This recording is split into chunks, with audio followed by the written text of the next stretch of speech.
wherever you are in the world, and welcome to the first round of the Nemesis Online Racing League Historic Championship here at Albert Park. And of course, in just under a fortnight's time now, we would have had already our first of this season, and I'm sure we are all excited for that. But for this first qualifying session, the one-shot qualifying session, we have clear weather, so that is very, very nice for all the drivers, not having to worry about changeable conditions or anything. But I will quickly run through the settings and rules for this league. So for the weather in qualifying and race 1, we have clear weather, much like the Project Cars leagues. Then we have dynamic weather in the second qualifying and second race. Damage is off, so some interesting stuff going on there. The safety car is off. There's default setups. The track penalties are regular, and it is a 25% race. The race time is at midday, so we've got lots of things to look forward to here, as it looks like Callum J. Spencer has put in a very good lap, and he is in the Renault, which is certainly not one of the better cars around this track, so it is going to be a mighty effort if he does get this pole position, and it does indeed look like he is going to take pole with a 1:25.1. That is an impressive lap time by Callum there. 0.4 of a second ahead of Dougie, and then Ricardo, or Toby of course, our commentator on the main F1 game, as Nemesis has been disqualified for parking in a dangerous location. Nice one there, Val, as he spun his awful 2008 McLaren at the penultimate corner. And that is certainly not what you want to do when we have a very full grid of 15 drivers, so there certainly isn't going to be any lack of action in this race.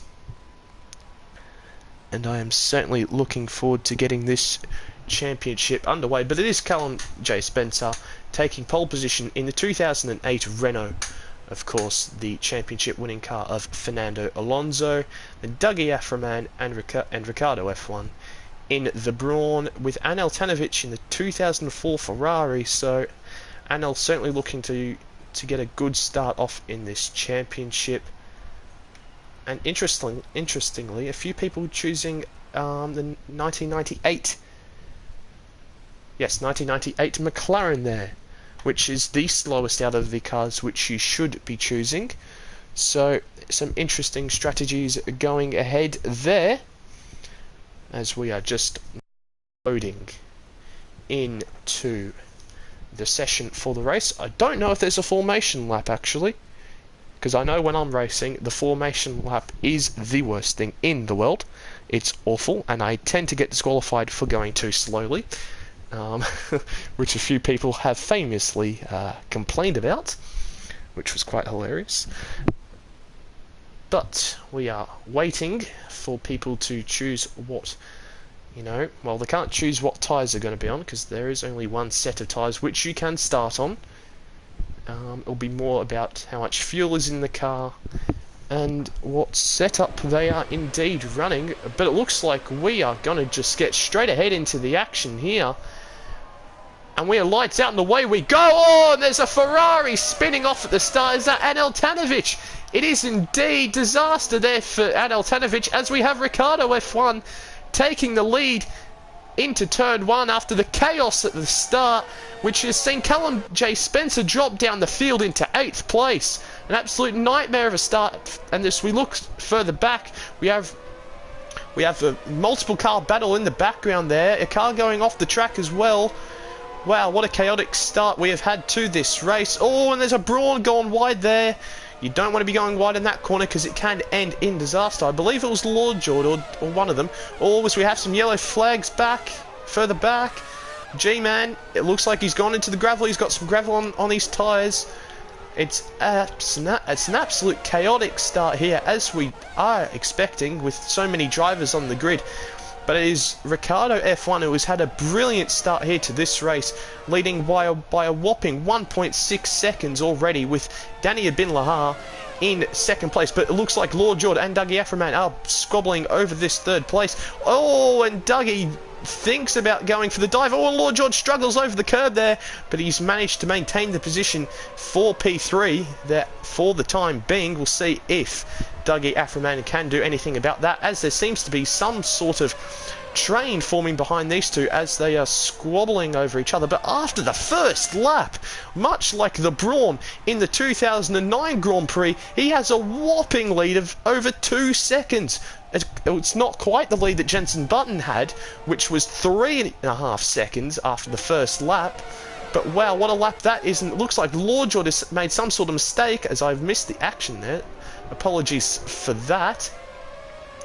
And we've got some yellow flags further back down the grid. It looks like Kevin Jacobs has gone off the track or something. He has fallen way down the grid, or might even been Seppi, who...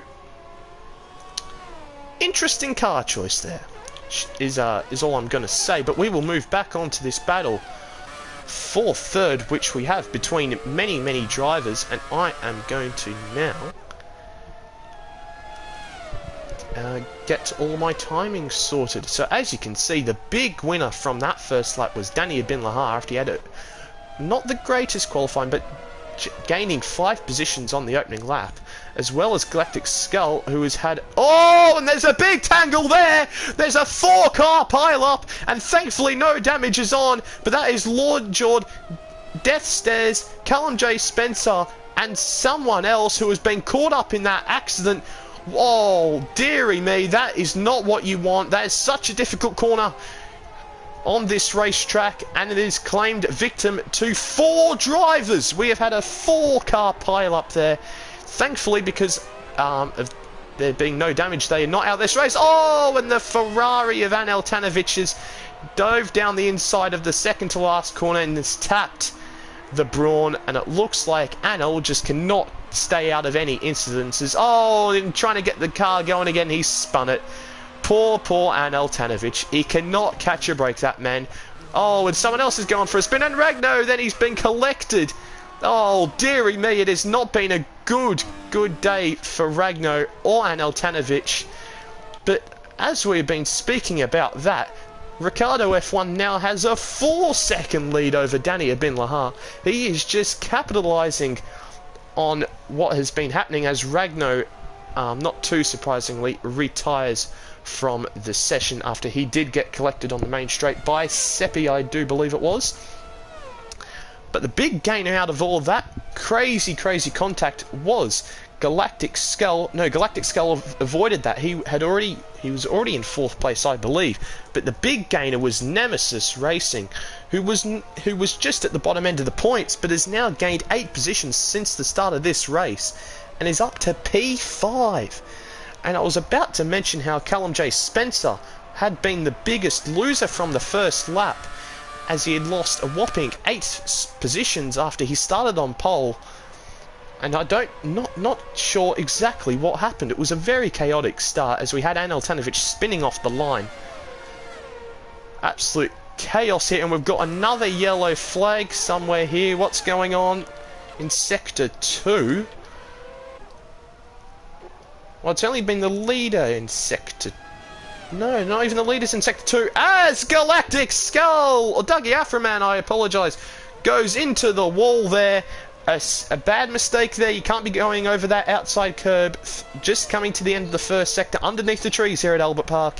You cannot be affording to do that, and that is exactly what Dougie Aframan has done, and that has gifted Galactic Skull now 3rd place. So it's certainly been a much better race for Galactic Skull than he has been having as of recent, as we now go to Death Stairs, who is behind. He's behind the fellow Renault of Callum J. Spencer, as we go through these beautiful turn 11 and 12 corners. Or it looks like Callum J. Spencer has got a run on Nemesis Racing. Is he going to try and do it around the outside? It looks like he's going to attempt to. He gets on the grass, looses the rear end, and he's in the wall! I believe he's in the wall there. Oh, dearie me. He's tried for a rather ambitious move, and it has not ended up well for Callum J. Spencer, but now Deathstead's looking to go around the outside of Nemesis, coming into the second to last corner, but he's not quite able to do so, and it looks like Nemesis is struggling with the rear end of that car, which is an absolute nightmare. But Deathstead, he's going to try and go around the outside. Is he going to be able to do it around the outside of the Italian? Oh, they go side by side. It looks like he might just be able to do it. Is he going to be able to claw his way as we're going to go on board now and back on board with Nemesis? Nemesis is going to throw it down the inside, and Deathstead has finally managed to make the move around the outside, but he's been impeded there by, I don't know who's in that Lotus. I don't know what exactly they're playing at, but that is not a nice car to be driving. Oh, and there's been a bit of contact between Callum J. Spencer and Nemesis Racing going into that corner. Deary me, I need to catch my breath. There has been action absolutely everywhere so far in this race. It's got G-Man and Murcielago going side by side through a corner, which you wouldn't usually see cars going side by side, but they have done it, and it looks like the G-Man has moved himself up into 10th place ahead of Murcielago there in the battle for the last point playing position. And I seriously need to find out who was in that Renault after this battle. And lovely camera shot that we've got there of just the raw speed of the cars through the corner, which we don't very often see on a street circuit. It is such a brilliant corner, and I love standing there. I'll be standing there on Friday practice in a few weeks' time now, as we are watching this battle between Murcielago and the G-Man for 10th place. The Red Bull, oh, he's gone for a very audacious move, and it looks like he has just hit the G-Man completely off the track. I was just about to mention how much superior that Red Bull is in the last sector compared to any other car, and we've seen it through the third last corner. Wow, Murcielago got a terrific run, but then dove down the inside of the G-Man, and it looked like he hit him off the track. As we are now edging closer towards the halfway point of this race, and it is a good time to mention that these guys do not have to make a pit stop in this race, so if they have any brains at all, which I assume they do, they will be going to the end on these set of tyres, because tyre wear on these sets of tyres do not really exist. So I'm assuming that these guys are all going to the end of this race. But this field, after this chaotic first 6 laps, has begun to spread out a little bit, with the closest action being between Deathstead and Galactic Skull, and also then behind him Callum J. Spencer, as Nemesis has dropped back a little bit after his monumental battle with the two Renaults, as we have got a yellow flag in Sector 3, who's had a little off-track excursion there. Not entirely sure, but it is Deathstead who sets fastest lap of the race, a 1:25.9, a very impressive lap time in the Renault, that is for sure, as he looks to close in on Galactic Skull for 4th place.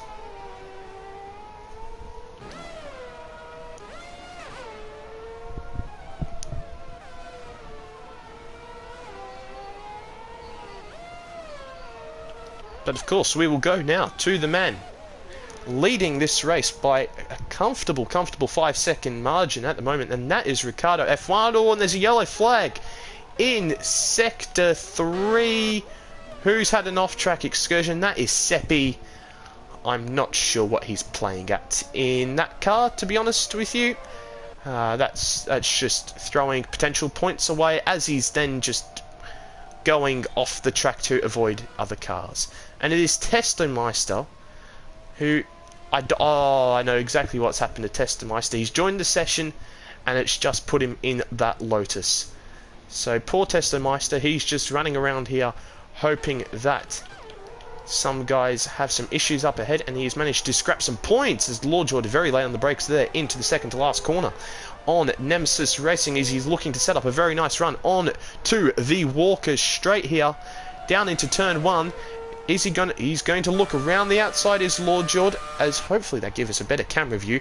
But Nemesis thinks the better of it and does not go down the inside of Lord Jord and lets him through, which moves Lord Jord up into 7th place, who is 7 seconds down the road from Callum Spencer, as we have Seppi pitting. But as we were mentioning before, Deathstez's very good pace. He is now caught up to the back of Galactic Skull 2 for 4th place in this race. And I must say, the Renault is looking very good. He's got a very good run out of the tricky turn 9. Is he going to try and make a move down the inside of turn 11? Yes, he is. Oh, they go side by side through the corner. But Galactic Skull is just able to hold on to it somehow around the outside. Very impressive defensive driving there by the Scot. And he has managed to maintain it P4 for the moment. But Deathstez is certainly going to put him under a lot more pressure in these coming laps, as he is looking very, very quick. And so is Callum J. Spencer, who as Deathstez and Galactic Skull just battled for even a brief moment, has now caught up to the back and is now closer to Deathstez than Deathstez is to Galactic Skull. So, Callum, is he going to get a very good run coming out of turn 2 and into turn 3? It looks like it, as we now go on board. Is he going to think about the move? Oh, he's late on the brakes, but he decides, no, not this time. There's no point fighting that battle at the moment.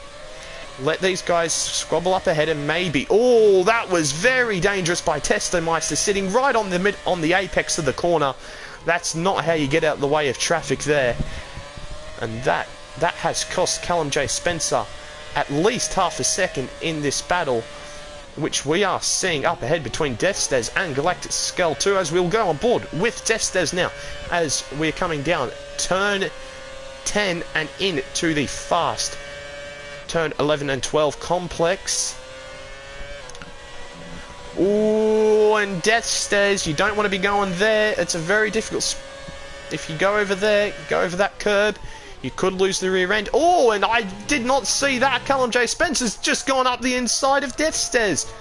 I was mentioning that Deathstez went wide, but it never popped into my mind that Callum J. Spencer would be right there to take advantage of that slight mistake. And indeed he has. Even after being impeded there by Testomeister earlier on in the lap, he has managed to pass Deathstez for 5th place and Callum is now going to be looking to get onto the back of Galactic Skull for 4th place. And these Renaults certainly do have some pace, so I don't doubt that they will be up to the back of Galactic Skull 2 in this race.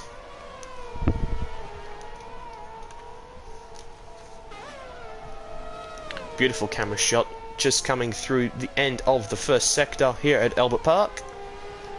Ooh, Callum runs a little bit wide there. That will allow Deathstez to close in ever so slightly. Oh, and Jesus Lord, we've got Seppi spinning off ahead, just being an absolute hazard to other drivers on the track.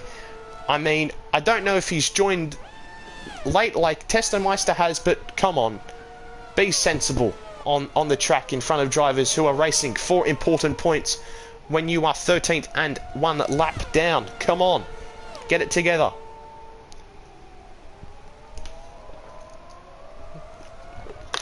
And Callum J. Spencer being very, very attacking through those corners, as we have another yellow flag. It might just be one of the slower cars letting another car through, but I was just about to say Callum J. Spencer very wide through the last sector, as we have more yellow flags. What on earth is going on? And it is Seppi once again. Yep, I'm not going to say anything about that. But the closest battle is this battle for 4th place between Galactic Skull, Callum J. Spencer and Deathstez. Of course, we've seen Callum J. Spencer pass and overtake Deathstez after a slight mistake on the exit of turn 12.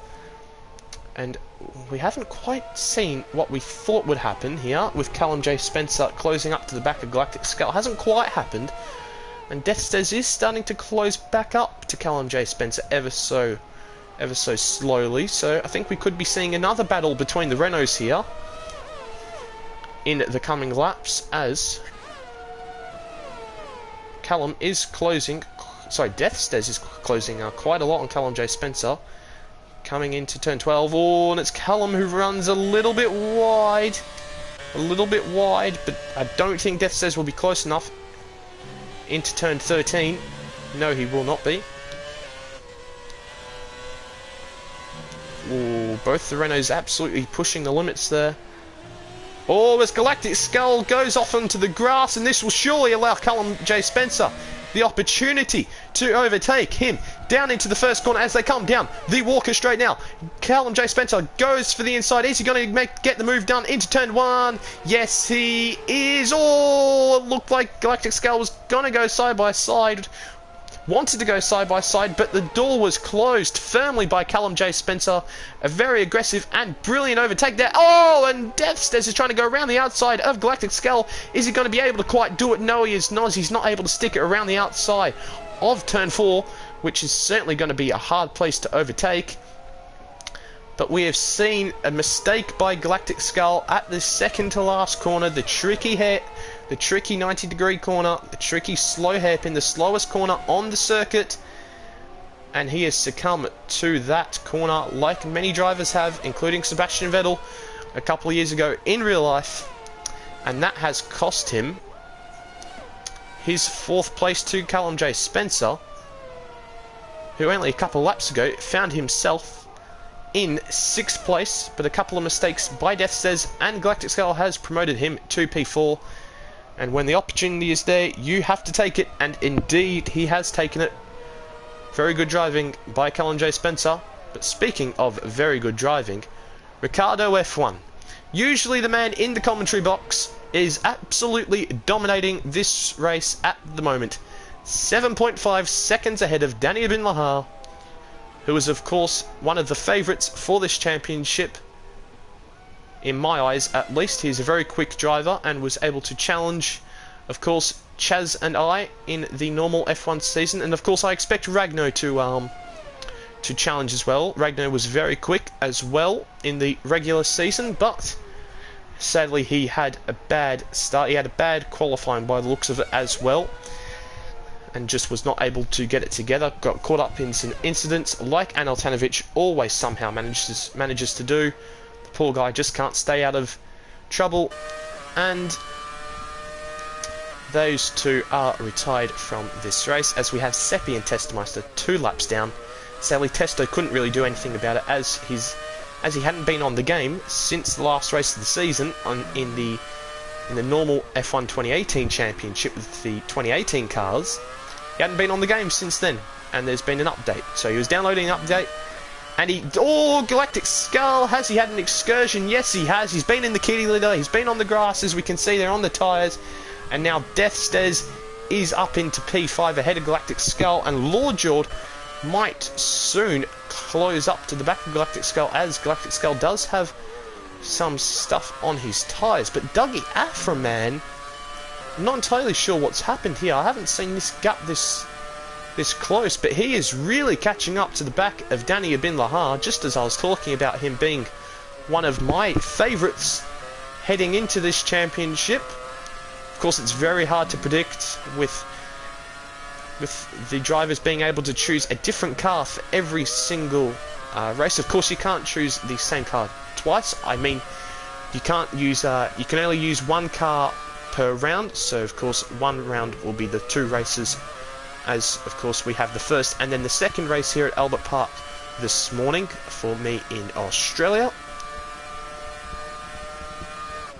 But you can see here, even though Dougie Aframan has the Mercedes in the back of that Brawn, the Ferrari of the 2002 Ferrari engine is so powerful, and he is not able to close enough on the straights, and that's going to make Danny Bin Lahar very, very difficult to overtake. But as you can see through the last sector, that is where the Brawn comes into its own and is able to close the gap on Danny Bin Lahar. Will he be able to get into the slipstream here and potentially make a move into turn 1? But no, look at that. Danny Bin Lahar's 2002 Ferrari just streaking away as Dougie Aframan sets the fastest lap with a 125.5, as both struggle a little bit with some oversteer through the mid corner there as we come on to the last lap of the race. That has gone very quickly indeed, with Callum J. Spencer setting the fastest lap of the race. But it's certainly the battle for second place which we're going to be keeping our eyes on until the end of this race.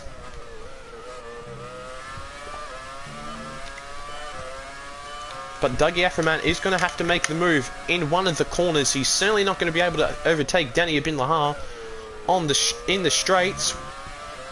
The engine of the 2009 Brawn is just not powerful enough compared, as we have Sonic moving into 10th place there. But we of course are going to stay on board with this. Oh, and we have a lapped car coming up ahead. Please get out of the way. Please get out of the way. Get out of the way. Get out of the way. I don't care what you say, but they're both impeded as Dougie Aframan absolutely sends it up the inside there. And that is going to be it for that battle for second place. But it is Ricardo F1 with an absolute dominant display in the first race. He took advantage of the chaos at the start with Anel Tanovic spinning off the line, and he propelled himself up into first place and dominated from the first lap like Jenson Button did at the 2009 Australian Grand Prix. A brilliant win there by Ricardo, and we have Danny Bin Lahar finishing in second, a very good result in the F2002, which is not one of the quicker cars around this circuit. The Brawner is certainly the quicker car, so a very good result there by Danny Bin Lahar. As we are waiting for Murcielago, Sonic and the G-Man to come across the line, as they are the drivers who are still on the lead lap and are yet to finish, as we see Sonic enjoying himself across the line. And now the G-Man, has he ran out of fuel?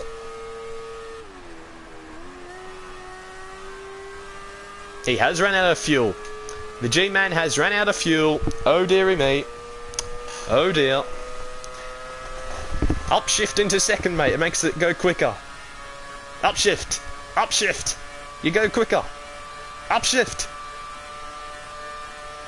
And he finally crosses the line eventually. But after the first race in the dry conditions, which we have set for the first race, it is Ricardo F1, or as most of you guys know him as Toby, who takes a dominant victory here over Danny Bin Lahar. The beautiful Brawn GP car on display there in Parc Fermé. And we have another Brit winning. Of course, my teammate Chaz in the 2018 championship. Of course, is from the UK, and we have another Brit winning. And of course, Ricardo F1 is used to winning, and he has done so here in the first of round one here. And it is he who wins the race. Of course, Danny Bin Lahar finishes second. Dougie Aframan finishes third, Callum J. Spencer in fourth, Deathstairs in fifth, Lord Jordan sixth, Galactic Skull in seventh, who was up in fourth at one stage, but sadly just made a couple of mistakes, and that cost him in the end. Nemesis Racing in eighth, Murcielago in ninth, Sonic in 10th, the G-Man in 11th, Kevin Jacobs in 12th, Testameister in 13th, Seppi in 14th, and Ragno and Anel Tanovic, the two retirees, after they both got tangled up in some incidents at the start. But that is round one, race one completed of round one. So of course we are now going to be heading into race two, and of course before the race we have the second qualifying session, which of course we will have dynamic weather for both the qualifying and the second race. So it's interesting to see what the weird and wonderful Australian and Melbourne weather throws at us. And of course, if you know Melbourne in any way, shape or form, we usually have 4 seasons in one day. Maybe not quite in the F1 game, but certainly in real life that is what we have. So certainly interesting to see what will happen in that situation. As we have Gaming Now joining the chat after his great display in the first race, and he says, "I'll take that." Well, I'm sure you will. I'm sure you wouldn't mind a race win. So congratulations on your performance. It was a very dominant display. And there you go, your first Nemesis Online Racing League win since Project Cars 2. And as I said, he is used to winning wherever he races, and he has certainly made that known in this championship in the first race. And I believe we are going to be waiting for Callum Spencer to join back into session. Oh no, he is already in the session. I think one driver might be missing. I'm not entirely sure.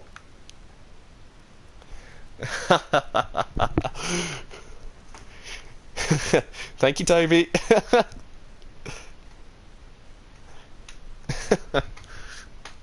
I wish I could race, but I'm very happy to be in the commentary box, like you are. And hello to Colin, of course, Galactic Skull, in the chat, and good to see my good mate, and I'm sure very tired mate, who is travelling back from Barcelona from pre-season testing at the moment,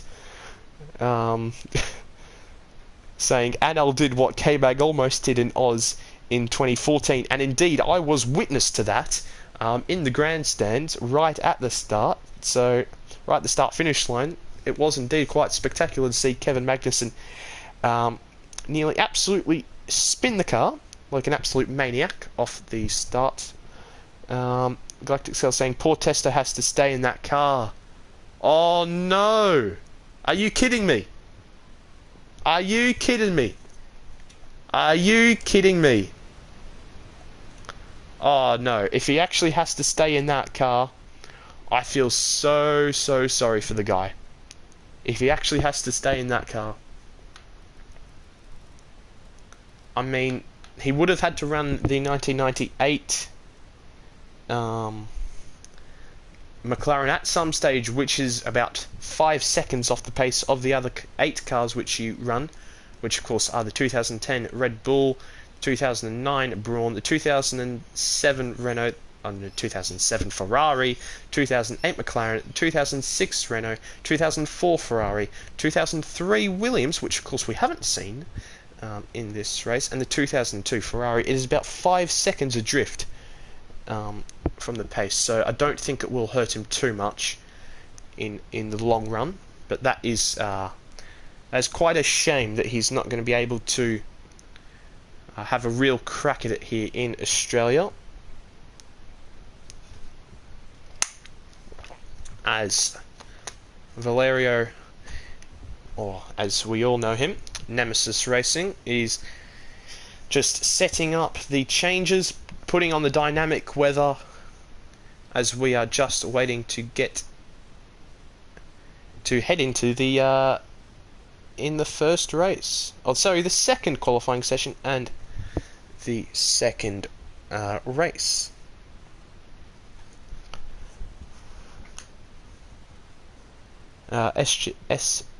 SGT Strike asks, how does this championship work? Yep, like Skull has just said in the chat, you pick a car and race. Indeed, so you just pick whatever historic car you want to race for these 9 races of the championship. You can't use that same car in different rounds of the championship. You can only use it once, and you go ahead and race against the other drivers in this championship. We have two one-shot qualifying sessions and 2 25% races, which of course are run separately. And that is indeed how this championship is formatted, as I don't know exactly what we're waiting for here.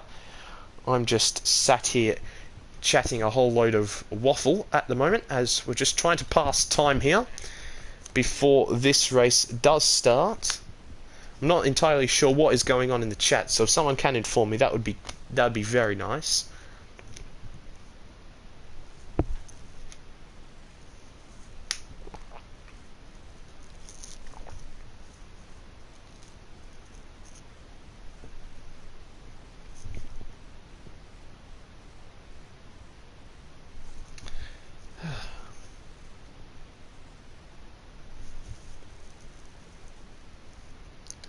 As we've got 7 of 15 ready now.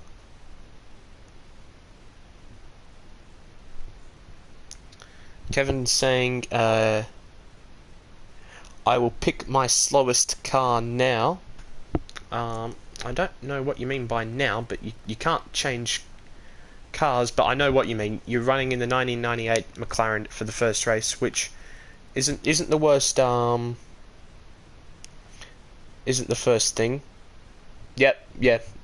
Yeah, it's a good strategy, Kevin. I do like it, getting the slowest car out of the way at the first race. But Gaming now asks, who do you think is going to win race 2? Oh, I'm going to put the pressure on you. You had a very easy first race, so I'm going to say you, just to see if I can put you under a bit more pressure so we can see a bit more of a battle for first place in this race. So, Toby, the pressure is on. The pressure is on as we are now loading in to the dynamic weather qualifying session, but it looks like it is overcast, which is certainly not what it is at the moment here in well, just 30 kilometres away from Melbourne at 8 o'clock in the morning. It is bright and sunny, and it's been in the high 30s the past 5 days, so we've been sweltering under the heat here in Melbourne, and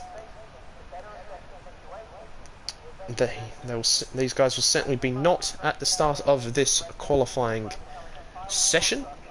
Of course, we will have different weather for the race, or we could have the same, but it is dynamic weather. That is the main point. But we will go on to the pole sitter. We will watch the pole sitter of the last race, but we will go on board with him to get a better perspective of just how this Renault is handling on this circuit, on the public roads around Albert Park, the Albert Park Lake, of course, which is a very nice lake with lots of ducks, and I do like a good run around it. As we have Callum going very wide there over the bumps of where the car park usually is for the South Melbourne Football Club, who plays just at a stadium near there. And over to our left we have a golf club which gets shut down for about 4 or 5 months of the year whilst everything gets ready for the Grand Prix, and gets absolutely destroyed during the Grand Prix weekend and the Grand Prix week, as there are hundreds of thousands of spectators, including me, walking all over the circuit. As we have SimSimmer saying $50 on Adel crashing in the first 5 laps, lol. Well, if you look at him the first couple, well, the last about 550 races in the Nemesis Online Racing Leagues in general, I think you might be getting your money back there, because he has been involved in a lot of incidences, but it looks like it is the man who we are speaking about in the 2004 Ferrari. He's put the lap together and he has taken pole comfortably by nearly a second. There is no match for the pace of the 2004 Ferrari almost at any circuit. It is the most dominant car in the majority of these races that we're going to have. And it is Anil who takes pole ahead of Ricardo F1, who was in second place as we are waiting for people to skip. Thank you, guys.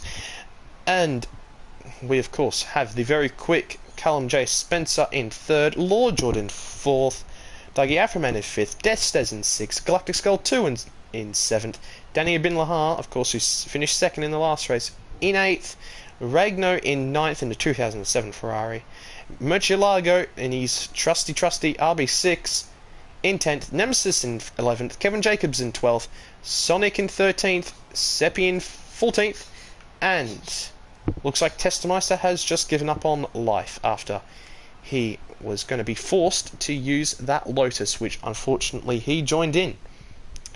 But it's going to be interesting to see if Anil can maintain the dominance that he has displayed here in qualifying into the race. Now, I'm sure the last thing he's going to be wanting is some rain, and it looks like it is going to be overcast once again here in Melbourne for this race, like it was in qualifying, which can be realistic. We can have some cloudy weather every now and then. No, we do quite a lot of the time. It's not all bright and sunny as maybe some of you guys think it is, especially if you live in the UK. It's not it's not all sunshine. Chaz just said, if Adel spins again, I will die of laughter. I mean, I won't. The poor guy is just struggling as we are now ready to go. Lights out, and away we go, and Adel does not spin off the line this time, but it looks like it is Ricardo. Oh, and Adel has spun it. He's lost it. Oh dear, Adel Tanovic. It looks like he just lost the car completely again, and I'm sure my good mate Chazza HD is laughing his head off as he is watching this. But it is the 3 Brawns and then the 2 Renaults who are leading as... Oh, and who is that? That is Galactic Skull spinning into the wall there. Disaster for the Scot. Disaster for the Scot, as we have got cars going side by side in places where you should not be going side by side. But it is Anel Tanovic going down the inside of Kevin Jacobs, and he will certainly be looking to make up for what was a good start, but then it just looks like he completely lost it under control, and he is throwing he is getting his shoulders out, and he is throwing it down the inside of any car he possibly can, as he is absolutely flown past Murcielago. And he is now looking towards Nemesis Racing and looking to make him his next victim. And I'm sure Anel will be on some mission to come back and get a very good performance and a very good result in this race after that awful start once again. And as we've seen in the first race here, the 2 Renaults are glued together as we have a yellow flag in the first sector. But I want to stay on board with this action as the 2 Renaults are going side by side down into turn 1. Who's going to come out on top? It is Callum J. Spencer. Oh, there's a bit of contact between the 2 Renaults. Are they going to go any wide? No, thankfully not. There hasn't been any major contact there between 2 Renaults, and it is Callum J. Spencer who has come out on top ahead of Destes there for 4th place. But it is Lord Jord and Dougie Aframan who are going side by side there momentarily for 2nd place, but it is cooled down. And I will get everything sorted out and see who are the winners and losers from that first lap. And the big winner once again, even though he only gained 1 place, is Ricardo F1. He's got a comfortable lead. Well, it's not exactly comfortable, but it's certainly a good buffer to have, as we have, I believe, Anel and well, no, it was Sonic and Deathstairs going side by side. Get off this camera angle, please. Thank you. Will Anel... Well, Anel be certainly looking to gain on these guys. Of course, we have Sonic ahead also in the 2004 Ferrari. So he won't be the easiest to pass. And I'm sure Sonic will... Oh, I was just about to say, he will probably make light work of the Renault down the straight, but he's now going to be having to worry about Anel Tanovic down this straight, and the Bosnian will be on a mission to avenge his awful start to these races. But it is Sonic who has gone very aggressively into turn 1, and it looks like Anel might have just been waiting for Sonic to do that, as he's now got the inside line down into turn 3. Will Anel be able to make the move, stick into turn 3? Yes, he is very comfortably. Moves up into P6, and I'm sure we will see him very quickly and very soon on the back of Deathstairs for 5th place. As we will now go further back, as Danny Ibn Lahar, who had a very good start, sorry, a very good first race, is half second behind Nemesis Racing. Certainly hasn't been the crazy and chaotic start that we had to the last race, but nonetheless it's been very entertaining. As we are having more yellow flags, as Danny looks to go around down the inside and then around the outside of Nemesis Racing, and he manages to do so, and I don't think Nemesis will be able to make the move down there, but it looks like Murcielago might indeed try to make a move down the inside. He did indeed, and the Red Bull here will have superior grip compared to the McLaren. Is he going to try to make the move? Well, he's kind of forced to make the move as Nemesis goes defensive into a corner which he really shouldn't be overtaking into. And that has just cost them both times. Oh, we've got Sonic there, very, very close to getting involved in the action as he's gone for a spin. But Ragnar is going to go around the outside comfortably at Murcielago, but I'm not sure. He might have gotten a legal overtake as Sonic had caused the yellow flags down the Walker Straight. Oh, and what's happened here? Ricardo's had a spin and I haven't even caught it because I got so caught up in what has happened. What has happened to Ricardo? We saw yellow flags. That might have also been what they were for. But now we have Dougie Afroman and Lord Jord leading the race. Wow, I can't believe I missed that. There's so much happening in this race. There's so much to look at. Oh, and there's battles for the lead as Dougie Afroman and Callum J. Spencer. What just happened? I think the timings got me a bit prematurely excited there. Yeah, right. But Anil is a man on a mission after his horrific start, as I've mentioned several times already, and he is up the back of Deathstairs, as I predicted, in this superior 2004 Ferrari. But wow, I did not see Ricardo F1 making that mistake.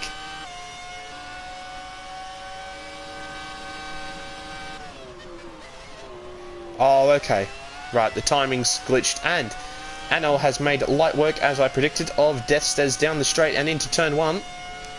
And his next victim will be Callum J. Spencer, who inherited second place after the race leader, Ricardo F1, has made a mistake somewhere on circuit.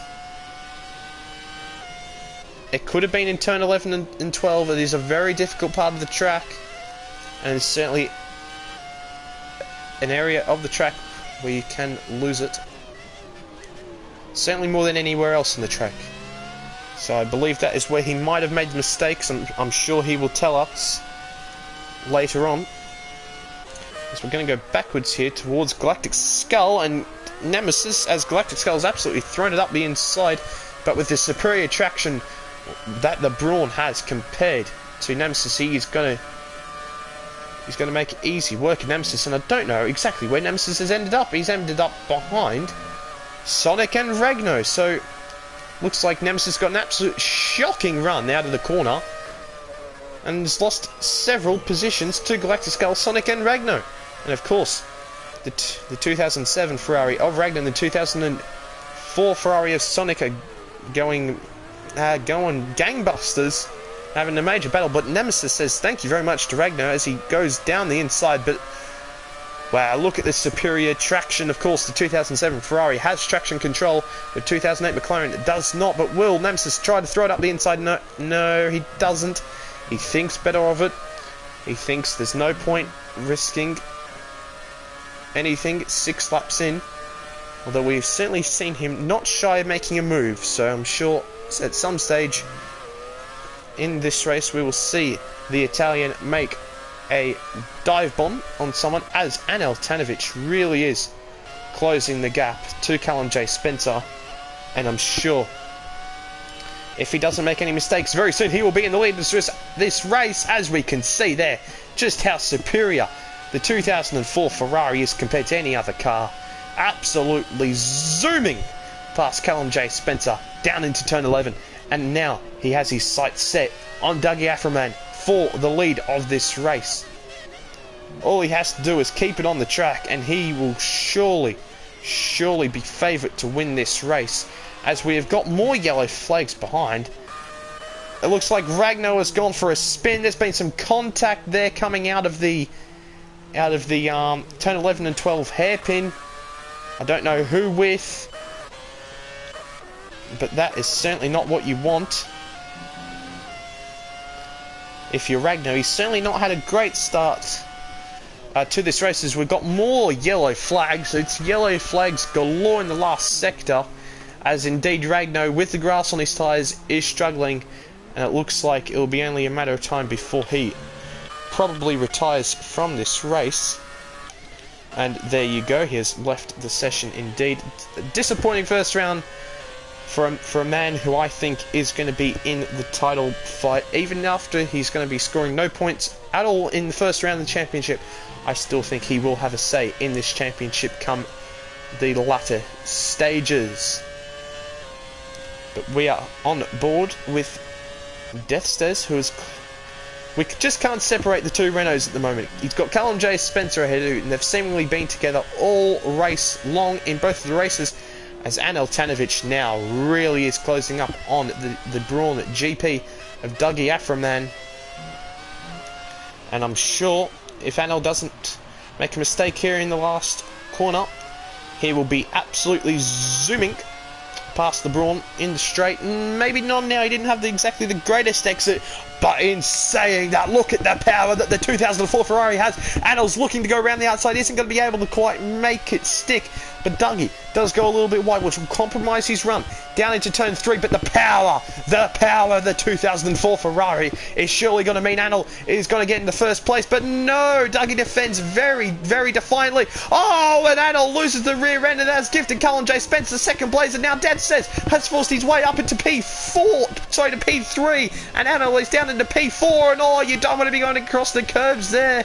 We could have seen Anel in the wall once again, but I'm sure Anel just expected the fight to be over there, but Dougie Aframan did not go down without a fight, and there was a little bit of just wheel-to-wheel contact there between the 2004 Ferrari of Anel and the Brawn of Dougie, and Anel just lost the rear end on the curbing and ended up in the wall momentarily, as he is now also under pressure from Ricciardo, but with the power that this car has in the back of it, I don't think he will be any trouble, as now Anel has to try and find his rhythm in this race.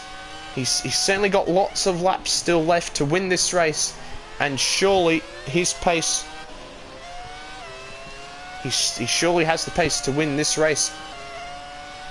He just has to get into that rhythm. But of course we have another yellow flag. I don't know what's going on behind, but oh, Anel is very, very close. But as we're watching Anel, Dougie Aframan and Callum J. Spencer are very close going down into turn 3. I thought Callum was going to shape up for a move, for a surprise move there perhaps on Dougie Aframan, but no, the Welshman does not do so. But Callum has been very consistent in both these races, been very, very quick,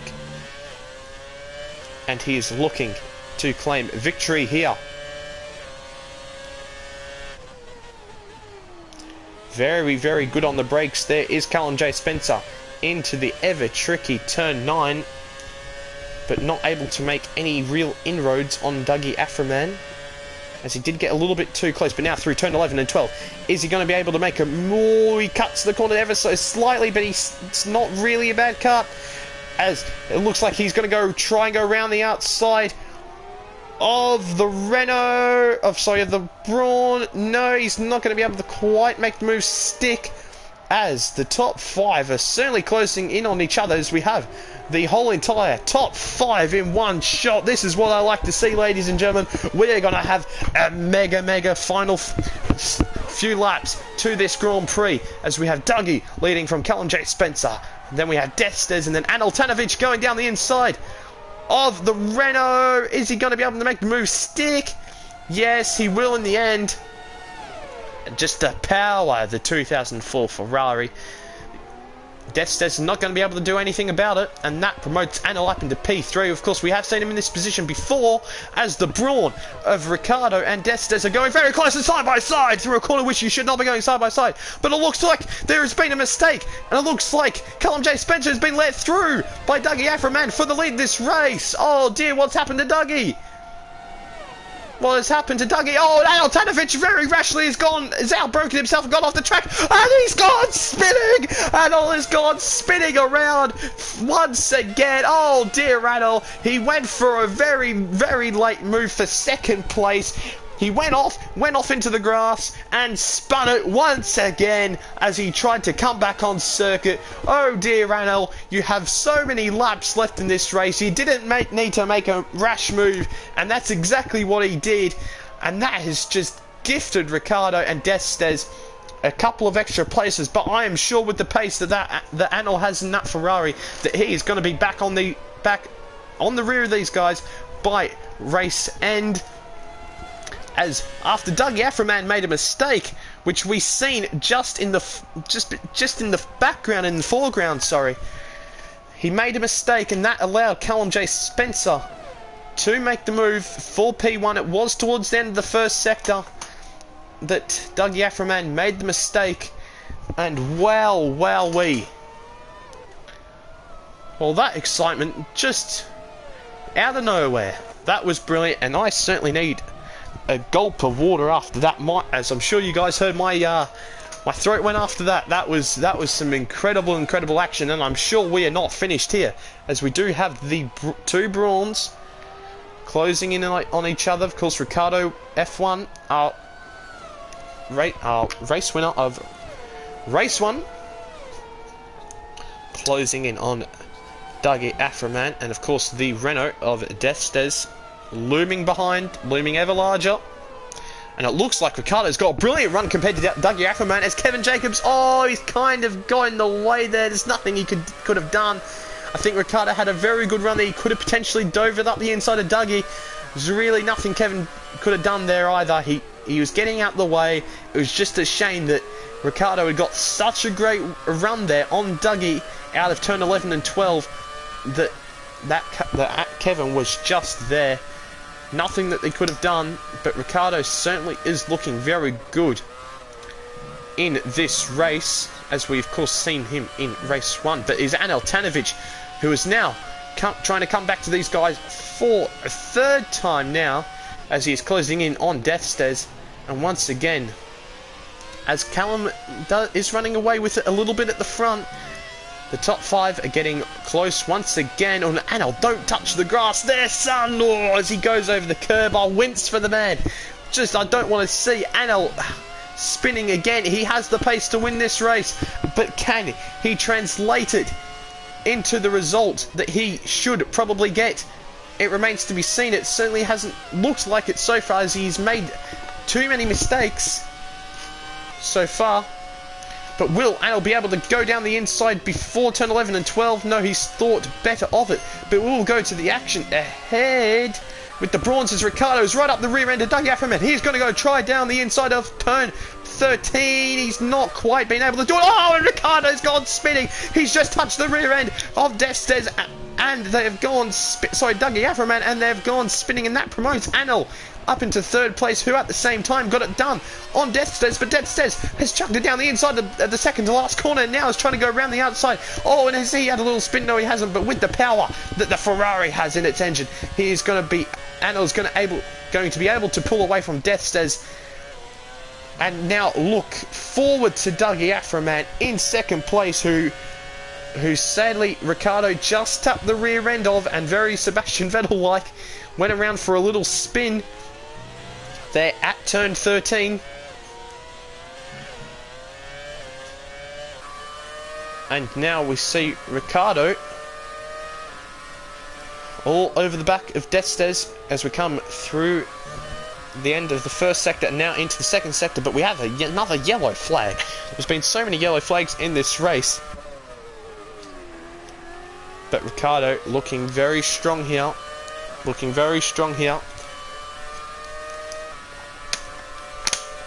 He's got the run here on Deathstes. Is he going to try and go around the outside? No, not quite. He's going to look for that switchback and then for the move down into turn 13. But Anel Tanovic up ahead is going to go and make the move on Dougie Aframan.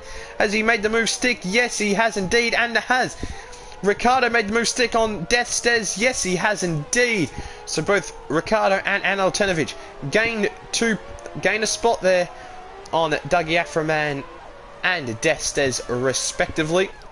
But it is now Anel Tanovic. He is the man that we are going to be watching as he sets the fastest lap of the race, so 1:24 flat, as he is now going to be hunting down Callum J. Spencer in the 2 remaining laps. He has 1.8 seconds to close down on Callum J. Spencer. Can Anel do it? I'm sure he's going to catch up to the back of Callum J. Spencer, but will he be able to make the move stick? That has been the question that Anel has need to been answering today. Oh, any time I see him go over that curb, I just get worried because that curb is vicious and it can bite. And it certainly hasn't bitten Anel so far. As Anel certainly is gaining. And we'll go on board here with Anel just so we can visibly see how much he is closing in a straight line compared to Callum J. Spencer. See, not even a real straight there, more of a kink. And he has gained so much time on Callum J. Spencer. But the margin is 1.3 seconds. At the front, now just under one and a bit seconds. So Anel is closing, but is he going to be close enough come the final lap of the race? As we are now just about to head on to the final lap of the race, and we are set for a grandstand finish here as Anel Tanovic is at closing the gap to Callum J. Spencer. He is now within a second of the Welshman, and let's go and see just how quick Anel is, and let's see if he is able to get the move done. He is now within half a second. He is gaining and gaining on the Renault of Callum J. Spencer. He has a whole lap to do it. Hopefully that back marker of Ragnar, I believe, and he's disconnected from the session. I don't believe ghosting is on, so that could come into play. They might both have to dive bomb the car. Hopefully he gets out of the way, but as we can see, Anel has the pace here. He has the pace, and surely it's just a matter of time that before he makes the move on Callum J. Spencer. He's got to go down the inside here in turn 9, but he's backed out of the move. He's thought, no, I'm not going to risk it. I'm not going to risk it, and I'm going to wait to the straight where the power of the Ferrari engine in the back of the Ferrari is going to make the difference. But it looks like there was a little bit of contact there between the two, and Callum J. Spencer's got all out of shape. Oh, and they're very close there from the disconnected car, causing major chaos there. But it is Anel Tanovic who just used the power of that Ferrari engine to steam his way past Callum J. Spencer, who has fought so valiantly in this race. Oh no! Speaking of valiantly, he is now spun it and he's lost the position to Dougie Afferman. Is he going to lose any more space, any more places to Ricardo potentially? But it is Anel Tanovic who has won the race. He made so many mistakes in that race, but finally the man has caught a break after having so much bad luck in previous races in this league, and he has won the race 2 of round 1 of the Australian Grand Prix here at Albert Park. Wowee! What a race that was! What a goddamn race that was! Wow! Wow, wow, wow. I'm nearly out of breath. Wow. All I can say is wow. What an absolute titanic battle we have had for the lead and for the podium positions here at Albert Park. Wowee. Wow, wow, wow. It is Anel Tanovic, the Bosnian, who has taken a win in the Nemesis Online Racing League. And indeed a good point from Simmer in the chat. Lucky for him, damage is off. And indeed, if damage was on, I think Anel would have been out before the first corner once again. But he took advantage of the rules and settings we have in place, and he's taken victory here at Albert Park in a stunning display, using the pace that he had in that Ferrari to the best of his advantage. But, as we have mentioned, it is Anel who takes the victory here at Albert Park ahead of Dougie Afferman, who inherited second place after Callum J. Spencer lost the car coming out of the second to last corner. So disappointing for Callum J. Spencer to throw second place away after what's certainly been a very, very solid performance so far. Dougie Afferman, of course, taking home second place. It was a very good result, but we have Ricardo, who was in the lead, in 4th, Destes in 5th, Danny Bin Lahar in 6th, Sonic in 7th, Galactic Skull 2 in 8th, Lord Jordan in 9th, Mert Chilago in 10th, Nemesis Racing in 11th, and I forgot the rest of the order. If I can look on my iPad, thankfully. Ragnar in 12th, Kevin Jacobs in 13th, and Seppi in 14th. But wow, wow, wow. What a race we have just had, ladies and gentlemen. What a race. And if that is a sign of things to come in this championship, then boy oh boy am I excited for the rest of the races to come in this championship. That was incredible. An incredible display of driving by all involved in this race. And I can only hope for more. And of course, I will see you guys once again, this time next week, for the race around... Where are we racing next week? I can't remember. But I will of course see you guys next week. We are racing at the Circuit de Barcelona, Catalonia. So there you go. That is where we'll be racing this time next weekend. And I cannot wait for that. It's going to be an absolute mega race. Like we have just seen then. I'm stunned. I'm absolutely speechless. That was brilliant. But I think that is enough from me, guys. And, well, there's so much to cover from that race that I don't have enough time. But I'm sure I will touch on it in the next race that we have. So thank you, everyone, for joining. Great, fantastic display racing put on by our drivers here in the Nemesis Online Racing League tonight. And I'm sure we can only hope for more in the upcoming rounds. But that has been me, Niblo, and I hope everyone, wherever you are in the world, has a very good night, morning, day, or whatever. And I'll see you later.